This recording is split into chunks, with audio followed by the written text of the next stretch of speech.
genesis of this program is basically it came out of me finding 2 church plaques in the garbage from the point. And it was basically at that point when I realized we have to protect and preserve everything from the First World War, or it's going to be lost, particularly in Montreal. We need to remember our Canadian history. Canada is not just a hockey game. We have to remember everything our people did, especially at this particular time when it is the origins of Canada. And it's really the moment we become a country from coast to coast. What I try to do is tell specific stories. So obviously the war, or war in general, I mean, they're made up of everybody's individual life, individual history. And that's what we try to do, is we try to take the individuals out of the greater context of the war and put them into a very specific type of display. Rather than this big regimental story or a big story of a battle, we like to tell a little story. For example, this gentleman that we have here, Buster Booth. I think Buster was about 21. He lived on Jean Mance. One day a lady walked in with a whole box of stuff and said, you know, would you like this? And I said, absolutely. I don't know if it was her great uncle or what it is, or she didn't know what to do with it. So I got this whole box of stuff and decided to, and dissected it. We found all kinds of pictures, all kinds of story. What was interesting about Buster is that you rarely get diaries from enlisted men. There's things throughout the little diary where you see where he's very happy, and then it takes a complete turn as the war, as he gets into the war, and he finds out exactly what it's like.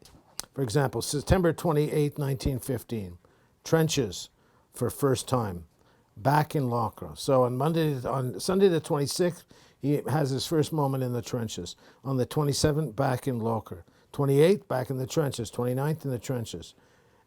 On the 30th, Thursday, trenches, Ed Cliff killed while digging a new trench in no man's land.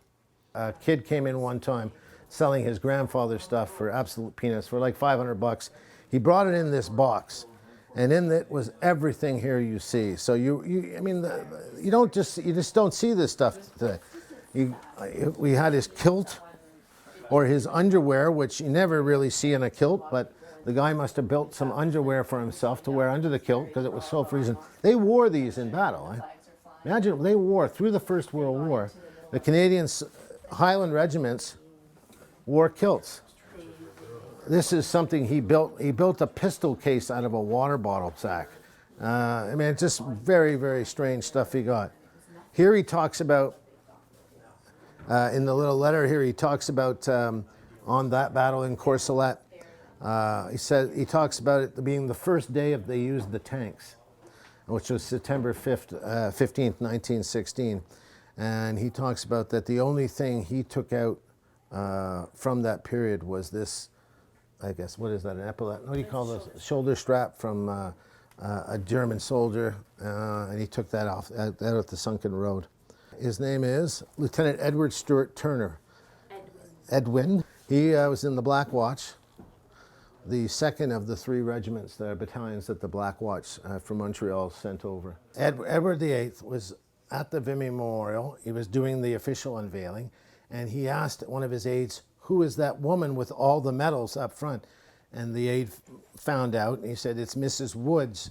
She lost 5 sons directly in the war and 3 more quickly after. So in total, she lost 8 sons. She was Canada's first Memorial Cross mother.